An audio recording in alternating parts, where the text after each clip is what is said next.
आप देख रहे हैं डार्क फाइल्स। तो चलिए बढ़ते हैं आज की इस कहानी की ओर।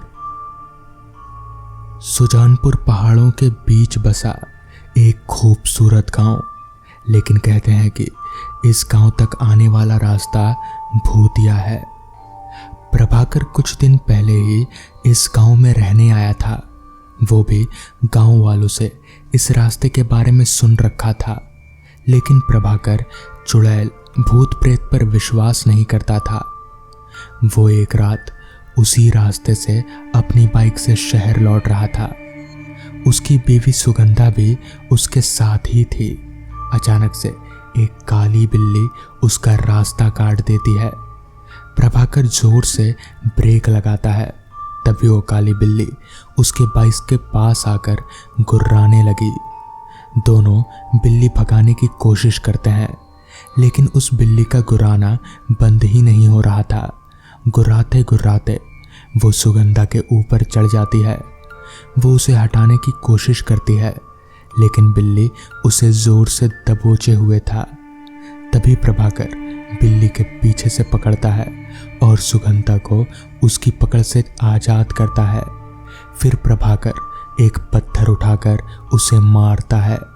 बिल्ली जोर से गुर्राते हुए सामने पेड़ पर चढ़ जाती है और अचानक वहां से गायब हो जाती है। उसे ऐसे अचानक गायब होता देख दोनों बहुत ही डर जाते हैं। तभी प्रभाकर बोला, ये बिल्ली कहाँ गायब हो गई? इस पर सुगंधा बोली, गांव वालों ने सही कहा था, ये रास्ता सच में भूतिया है और वो बिल्ली ज़रूर कोई भूत होगी। इस पर प्रभाकर बोला, तुम भी ना, जंगल का रास्ता है, यहाँ जंगली बिल्लियाँ और जानवर तो होते ही है। इस पर सुगंधा बोली, होते होंगे, लेकिन वो इस तरह से हम पर हमला नहीं करते हैं। चलो अब जल्दी यहाँ से निकलो, वरना फिर कोई जानवर आ जाएगा। प्रभाकर ने बाइक स्टार्ट किया, लेकिन जैसे ही बाइक की हेडलाइट जली, उसे सड़क पर कई सारे गहने गिरे हुए दिखाई दिए और उसमें सोने के सिक्के भी थे। वो कुछ सोच पाता, तभी उसे किसी औरत के रोने की आवाज़ आने लगी। तभी सुगंधा बोली, आप किसका इंतज़ार कर रहे हो? हम किसी नई मुसीबत में पड़ जाएंगे, जल्दी निकलो यहाँ से। वो दोनों घर लौट आए, लेकिन प्रभाकर की आंखों में वो सोने के गहने और सोने के सिक्के अभी भी घूम रहे थे। वैसे तो प्रभाकर को किसी बात की कोई कमी नहीं थी, लेकिन वो बहुत लालची था। वो उन गहनों को किसी तरह हासिल करना चाहता था। अगले दिन प्रभाकर अकेले ही बीज लेने के लिए शहर जा रहा था और सुगंधा की बातों को अनसुना करके बाइक स्टार्ट करके घर से निकल गया। थोड़ी देर बाद वो उसी भूतिया रास्ते पर पहुंच गया था। दिन के समय भी वो रास्ता बिल्कुल सुनसान था। लौटते लौटते प्रभाकर को रात हो गई। प्रभाकर अपनी बाइक से चला जा रहा था, तभी उसे रास्ते के किनारे पर एक सुंदर सी दुल्हन दिखाई दी, जो कि रो रही थी। उसे समझ नहीं आ रहा था कि इस सुनसान रास्ते पर यहाँ दुल्हन आई कहाँ से। वो उससे कुछ पूछता, वो उसके पास आई और रोते हुए बोली, भाई साहब देखिए ना, मैं रास्ता भूल गई हूँ, मुझे शहर जाना है, क्या आप मुझे छोड़ देंगे? इस पर प्रभाकर बोला, लेकिन तुम यहाँ आई कैसे? और लोग कहाँ हैं? ये रास्ता भूतिया है, तुम्हें मालूम तो है ना, तुम दुल्हन के कपड़ों में। इस पर वो दुल्हन बोली, क्या बोलूँ भाई साहब, मैं अपने पति के साथ इस रास्ते से गुजर रही थी। अचानक एक काली बिल्ली ने हमारा रास्ता काट दिया और हम लोग रुक गए। मेरे पति ने कार रोकी, तभी उन्हें झाड़ियों के पीछे से किसी औरत के रोने की आवाज़ आई। वो वहाँ गए, तभी उनके चीखने की आवाज़ आई। मैं दौड़कर वहाँ गई तो देखा वहाँ मरे पड़े हैं। इस पर प्रभाकर बोला, क्या तुम्हारा पति मर गया? इस पर वो दुल्हन बोली, हाँ वो मर गए, उनकी लाश झाड़ियों के पीछे पड़ी है। आप प्लीज़ मेरी मदद करिए और मुझे शहर तक छोड़ दीजिए, बदले में मैं सारे गहने आपको दे दूंगी। मेरे पास कुछ सोने के सिक्के भी हैं।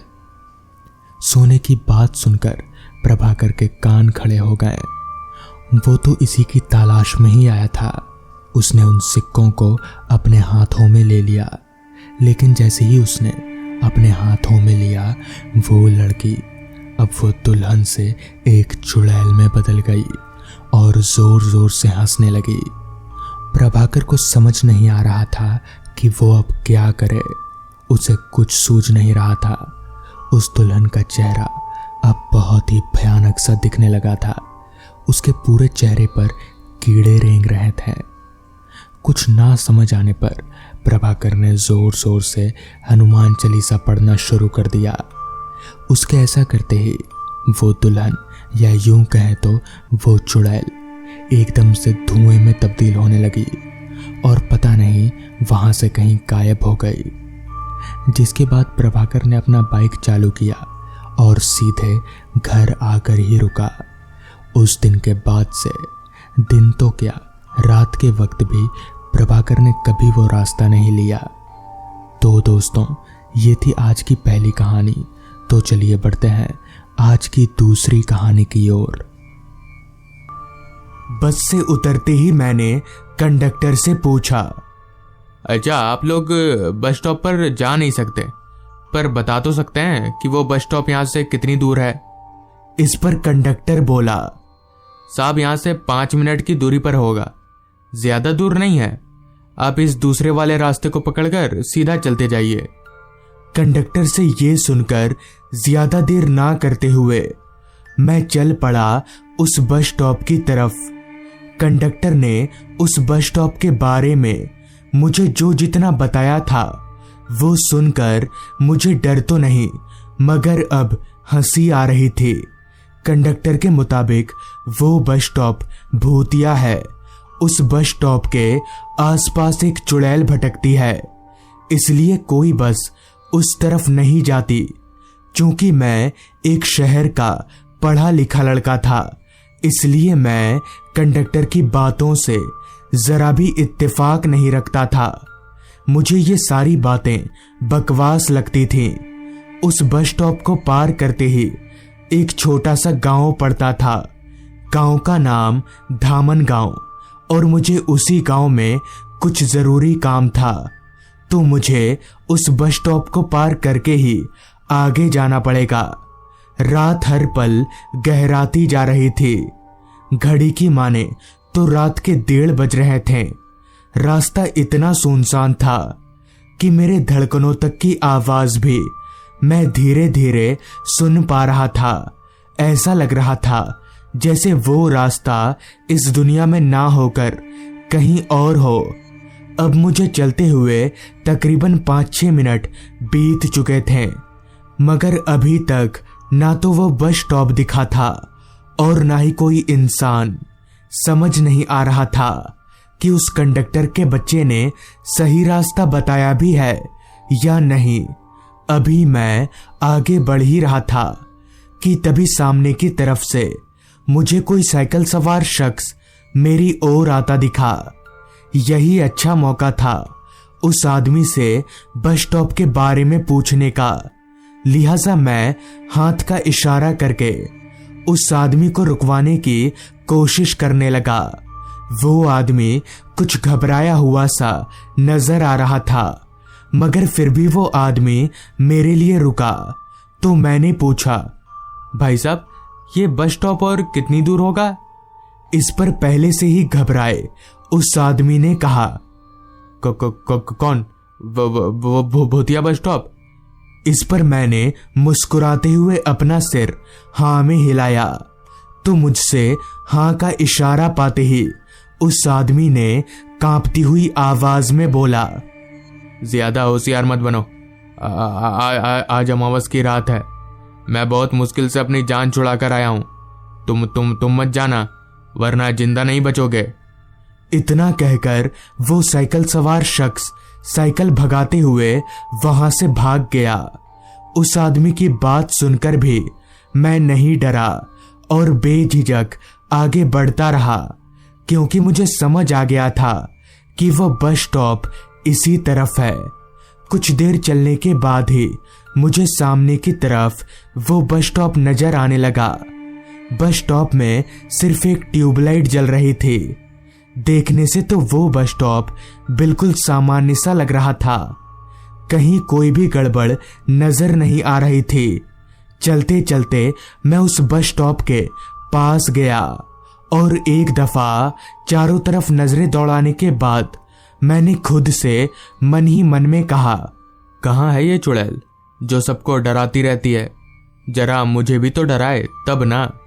जोश जोश में मैंने ये बोल तो दिया था, मगर मुझे पता नहीं था कि मैंने कितनी बड़ी गलती कर दी है ये बोलकर।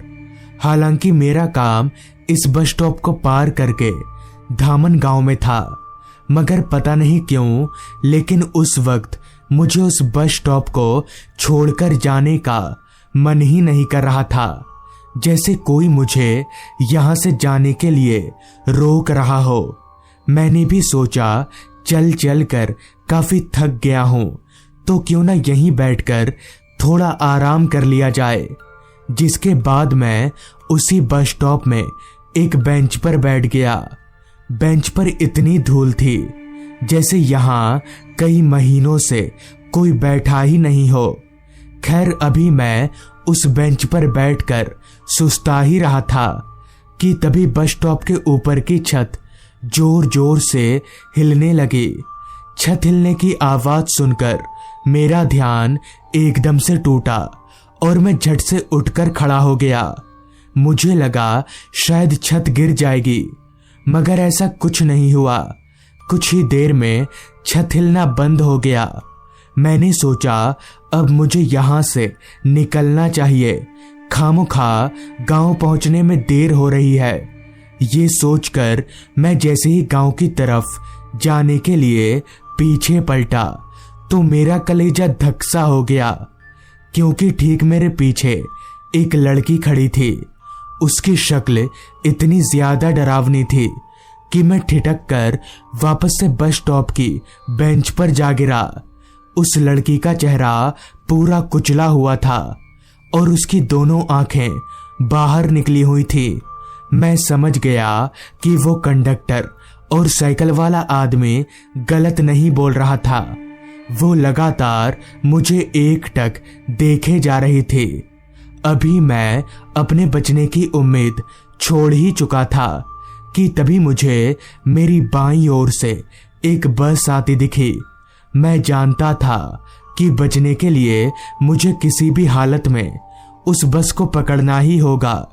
लिहाजा मैं उस लड़की के बगल से निकलकर रोड की ओर भागा और सबसे अजीब बात कि उस लड़की ने भी मुझे रोकने की कोशिश एकदम नहीं की।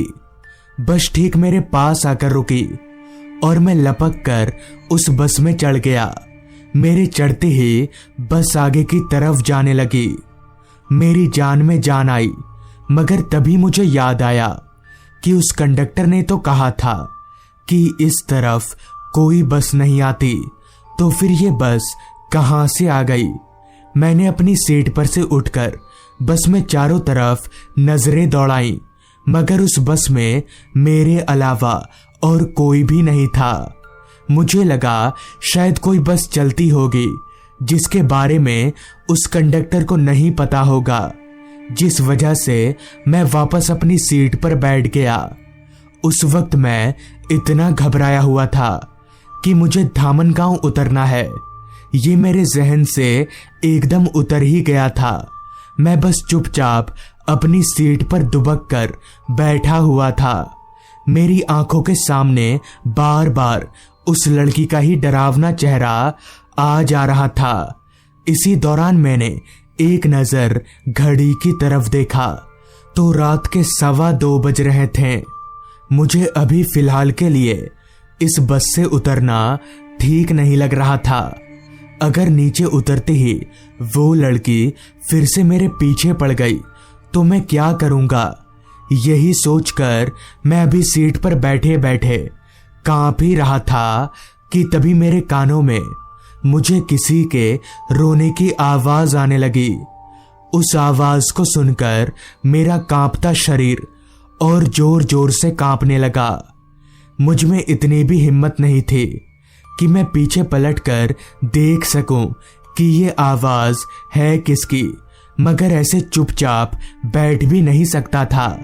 लिहाजा मैं बहुत हिम्मत जुटाकर पीछे पलटा, लेकिन पीछे कोई नहीं था। पर अगर पीछे कोई नहीं है तो ये आवाज कहां से आ रही है, ये सोचकर मैं अपनी सीट पर से उठा और बस के दोनों तरफ की सीटों पर नजर फेरते हुए पीछे की ओर बढ़ने लगा। मैं जैसे जैसे पीछे की तरफ जा रहा था, वो आवाज और भी तेज हो रही थी। अब मैं बस की आखिरी सीट के एकदम पास आ गया था। मैंने जब उस आखिरी सीट पर देखने के लिए नजर घुमाई तो साथ ही साथ मेरा दिमाग भी घूम गया, क्योंकि उस सीट पर वही लड़की बैठी हुई थी जो मुझे उस बस स्टॉप पर दिखी थी। वही डरावना चेहरा और वैसी ही आंखें।